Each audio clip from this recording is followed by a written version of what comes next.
Is the West driving a wedge between China and Russia, or is there no limits friendship holding firm? Welcome to China Uncensored, I'm Chris Chappell.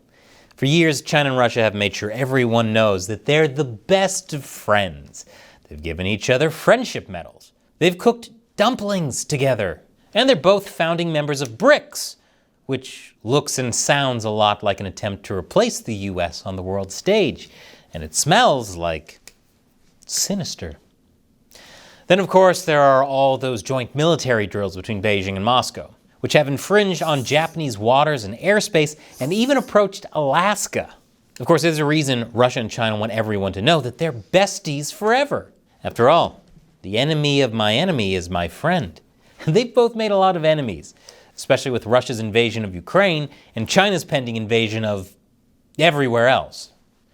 With all these enemies, who can China and Russia turn to other than each other? So, of course, Russia has recognized the CCP claim over Taiwan and accused the West of destabilizing the Indo-Pacific by helping Taipei. And China, while claiming to be a potential neutral broker between Putin and Zelensky, has helped Russia evade sanctions and provided different forms of aid to bolster the Kremlin's military. But is this actually a truly deep bond? A match made in hell? Or just a marriage of convenience? Some believe the two countries can be pried away from each other, and they're looking to history as a guide. During the Cold War, the US took advantage of the Sino-Soviet split to further isolate the Soviet Union. That's why Nixon visited China in 1972. The US offered China a trade alternative and deepened rifts that already existed between China and the Soviet Union. Now, obviously, in hindsight, it was a mistake to legitimize the Chinese Communist Party. Luckily, that was Nixon's one and only mistake he ever made during his presidency. He definitely completed. But the Soviet Union's isolation arguably helped lead to its collapse. And there are some in the US today who believe the policy of splitting China and Russia can be replicated, like US politician Vivek Ramaswamy. We will freeze the current lines of control, just like we did at the end of the Korean War. We will further make a commitment that NATO will not admit Ukraine to NATO. Remember, James Baker told Gorbachev in 1990 that we would not have NATO expand 1 inch beyond Germany. Well, look what we've done since then. In return, though, I will require that Vladimir Putin exit his military partnership with China. That's right. For some strange reason, Ramaswamy seems to think Vladimir Putin will agree to a deal like this. And perhaps stranger, they'll even keep his word, despite examples from more recent history. But you know what happened to the last guy that believed Putin's promises? Rest in pieces. Ramaswamy also said that the Russia-China military alliance is the single greatest threat that the United States faces today. And so just as Nixon did it in 1972, I'll do it in reverse. Nixon in reverse? So what, he's going to have his political rivals spy on him? Ramaswamy then claimed that such a deal could include Moscow removing its military influence from the Western Hemisphere, meaning countries like Cuba or Venezuela. And while he's at it, why doesn't he ask Putin to whip him up some pancakes? Actually, he just might.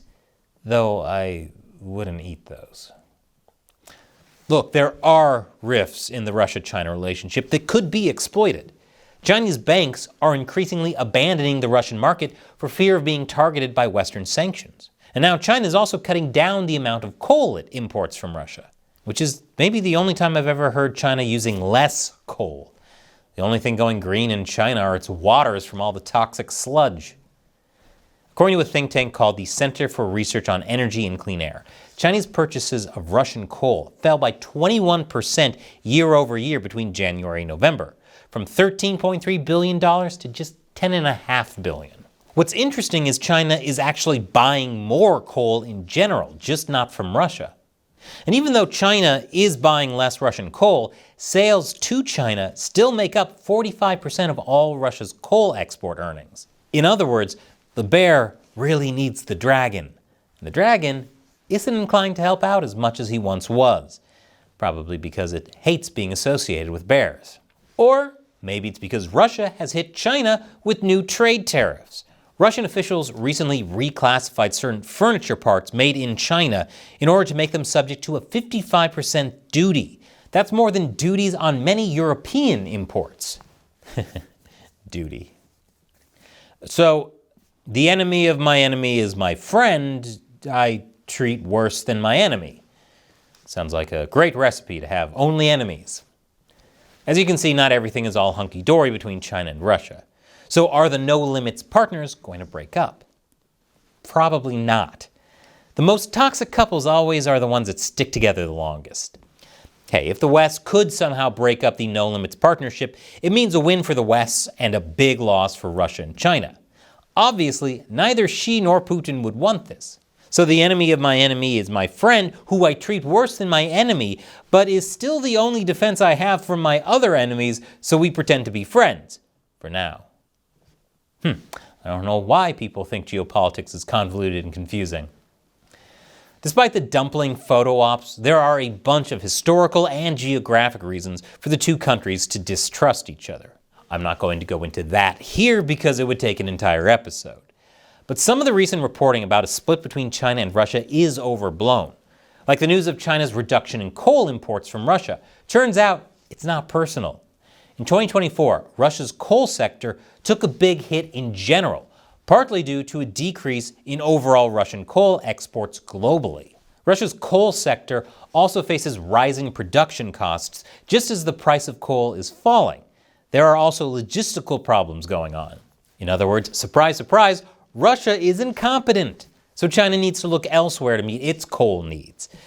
Never blame on malice what can be explained by incompetence, which is hard to remember when both parties are incompetent and malicious. A Russia-China trade war is also probably off the table. Bilateral trade reached a record $240 billion last year, a $50 billion increase compared to 2022. According to one expert with the Vienna Institute for International Economic Studies, Russia will not want a trade war with China because it would lose it without any doubt. China provides Russia a lifeline on so many fronts that risking those ties would be suicidal for Russia. On top of that, the CCP is obsessed with stability. Its own stability, that is.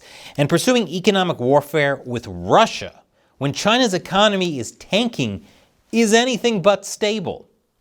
Looking at the bigger picture, Russia and China have invested too much economically, militarily, and ideologically into diminishing Western power and American dominance to give up now. As the sunk cost fallacy states, if you just keep investing more and more, surely it'll all turn around eventually. And for all that the CCP talks about being an honest broker to bring peace in Ukraine, it has no desire to see Putin lose the war. For China, the Ukraine war, like the ones in the Middle East, is a welcome distraction for the West from its own aggression in the Indo-Pacific. A distraction that uses up a ton of money and military resources that otherwise could be diverted to Japan, Taiwan, or the Philippines, for example. And if the West abandons Ukraine or pushes it into a ceasefire favorable to Putin, that's another hit for Western dominance and U.S. leadership.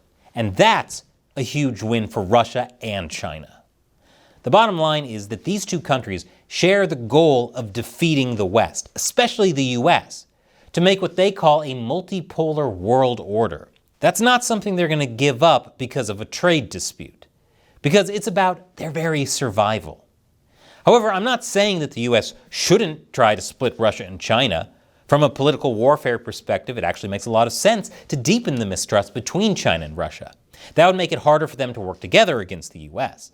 Could you imagine how Xi Jinping would feel if he saw Trump serving Putin the most beautiful piece of chocolate cake instead of him? But here's the catch. U.S. officials cannot be naive enough to actually trust that Russia or China would keep their word. That's the mistake the U.S. made last time, which ended up helping to build the might and legitimacy of its greatest rival. That's exactly why we make these episodes, so the CCP can't get away with it, and so that policymakers can learn from their past mistakes.